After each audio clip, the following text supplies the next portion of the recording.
They tell you the collapse is a slow fade, a gradual decline like a setting sun. This is a comforting lie.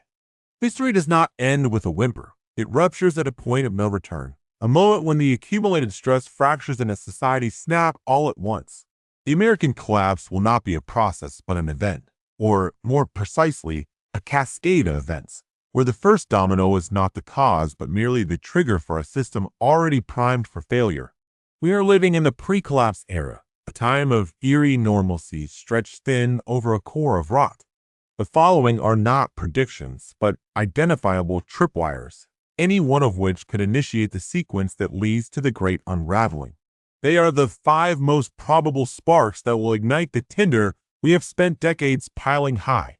The first and most glaring tripwire is a contested election that escalates beyond legal challenges into open institutional warfare.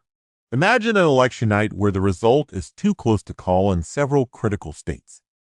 Imagine one party, convinced of systematic fraud, instructs its state-level electors to submit an alternate slate of electoral votes. Imagine the governor of a pivotal state, citing irregularities, refused to certify their result. The conflict moves from courtrooms to the streets, as both sides mobilize their most fervent supporters, declaring the other to be illegitimate. This time, however, the institutions meant to referee this dispute have no remaining public trust. The courts are seen as partisan, the Congress is deadlocked, and the media narratives are irreconcilable. When the day arrives for the electoral votes to be counted in Congress, violence erupts in the Capitol and in state houses across the country. The National Guard is deployed, but its loyalties are fractured along regional and political lines. Key military commanders make statements about upholding the Constitution that are interpreted as taking sides. The inauguration is held under martial law in a barricaded Washington, while half the nation and a significant portion of the governing apparatus refuses to acknowledge the new president's authority. The federal government becomes a phantom, its orders ignored by a constellation of states and municipalities that declare their own sovereignty. This is not a second civil war with clear borders, but the instantaneous balkanization of federal authority, where the monopoly on legitimate force dissolves overnight. The point of no return is crossed the moment a critical mass of citizens and officials declare that the central mechanism of peaceful political transition, the election, is irredeemably broken, and that their loyalty lies elsewhere. The second tripwire is a catastrophic failure of the financial system, a bank run in the digital age that cannot be contained. The modern economy is a paradox of immense scale and terrifying fragility, built on confidence and interconnected leverage. The trigger could be the collapse of a major shadow bank, a sovereign debt default that cascades through derivatives, or a cyber attack that cripples the digital payment infrastructure for weeks. As panic sets in, the run begins not on a single bank but on the entire concept of liquidity. Money market funds freeze, commercial paper becomes worthless, and the digital gates of major banks slam shut. The Federal Reserve, wielding tools from the last crisis, finds they are ineffective against the failure of faith in the system itself. The government announces a bank holiday, but in an age of digital finance, this means all debit cards, credit cards, and online payments simply stop working. Within 72 hours, supermarket shelves are empty, gas stations are closed, and the barter economy begins in earnest. The social contract, already strained, shatters under the primal need for food and security.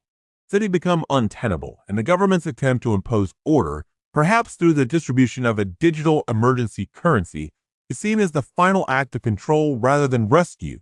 This financial heart attack does not just cause an economic depression, it obliterates the trust that underpins the economy itself, reducing complex civilization to local survival in a matter of days.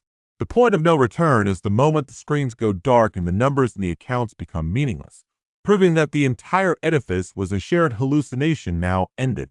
The third tripwire is a deliberate strategic secession by a coalition of states, not fought over slavery, but over irreconcilable cultural and political values. The trigger could be a federal mandate or Supreme Court ruling so anathema to a region's identity that it is seen as an existential threat, perhaps a sweeping gun confiscation order, a forced restructuring of local governance. A group of states, having long prepared through interstate compacts and the quiet buildup of their own security forces, declares the federal compact dissolved, They seize control of federal military bases and infrastructure within their borders, appealing to the personnel there to switch their oath to the new constitutional convention. This is not the act of rogue militias, but of organized state governments with National Guard units, legal frameworks, and significant popular support. The federal government faces an impossible choice: to use military force against its own states, guaranteeing a bloody and unwinnable civil war, or to allow the secession, triggering the immediate fragmentation of the Union as other blocs follow suit. The legitimacy of the federal government evaporates not through protest, but through the calm, bureaucratic act of several states simply walking away, taking their resources and sovereignty with them. The point of no return is the first press conference where a group of governors, backed by the trappings of state power, formally and legally renounces the authority of the United States, making the map in every schoolroom an instant relic. The fourth tripwire is a devastating, cascading failure of critical national infrastructure, a kill shot aimed at the nation's technological spine. The trigger is a sophisticated state-sponsored cyber attack combined with physical sabotage on a scale never before seen. Simultaneous strikes target the electrical grid's vulnerable control systems, the control networks for pipelines and water treatment facilities, and the satellite and fiber optic hubs that underpin communications. Large portions of the country are plunged into a pre-industrial darkness for not days, but for months. The immediate collapse of the just-in-time supply chain means no fuel, no food deliveries, and no medicine. The digital economy vanishes, and with it, the records for everything from bank balances to medical histories. As the blackout persists, social order disintegrates into a patchwork of fortified towns and lawless zones. The federal government, itself crippled and blinded, is unable to coordinate a national response.